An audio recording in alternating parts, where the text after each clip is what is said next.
propriétaire de Lac Monza, l'homme politique Silvio Berlusconi a de nouveau fait parler de lui à l'occasion d'une énième frasque de mauvais goût.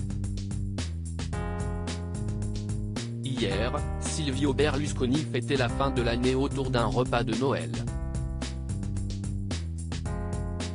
Il était accompagné pour l'occasion par les joueurs et équipes du club de Lac Monza, club de football italien, 14e en Serie A.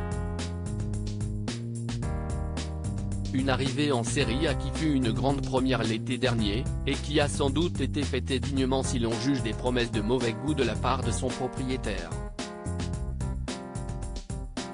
Le cadeau de Noël de mauvais goût promis par Silvio Berlusconi, car celui qui a fait son retour en politique avec les dernières élections est aussi le détenteur de Lac Monza, et les performances de son club ont l'air de le ravir.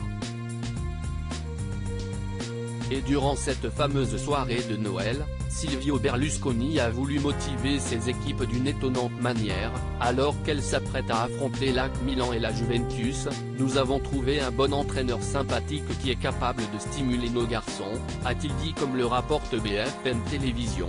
J'ai aussi donné une motivation supplémentaire aux joueurs et je leur ai dit que si nous battons Milan, la Juve ou un autre grand club, je leur envoie un car plein de prostituées dans le vestiaire.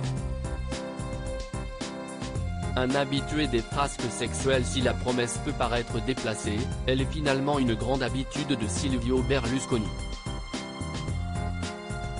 L'homme politique, qui fut président du Conseil italien pendant plusieurs années en Italie, avait été évincé après le scandale autour des escort girls qui l'invitaient régulièrement dans sa villa.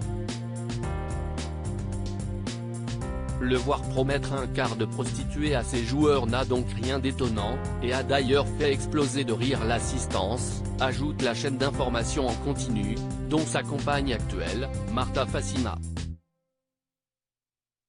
Outre son retour aux affaires dans la politique italienne, et donc dans le football, Silvio Berlusconi détient d'une main de fer le groupe audiovisuel et de presse Mediaset. Si vous ne connaissez pas celui-ci, il fut derrière le lancement et la fin précipitée de la chaîne La 5, qui a vu le jour en France en 1985, pour finalement fermer en 1992, à peine 7 ans plus tard.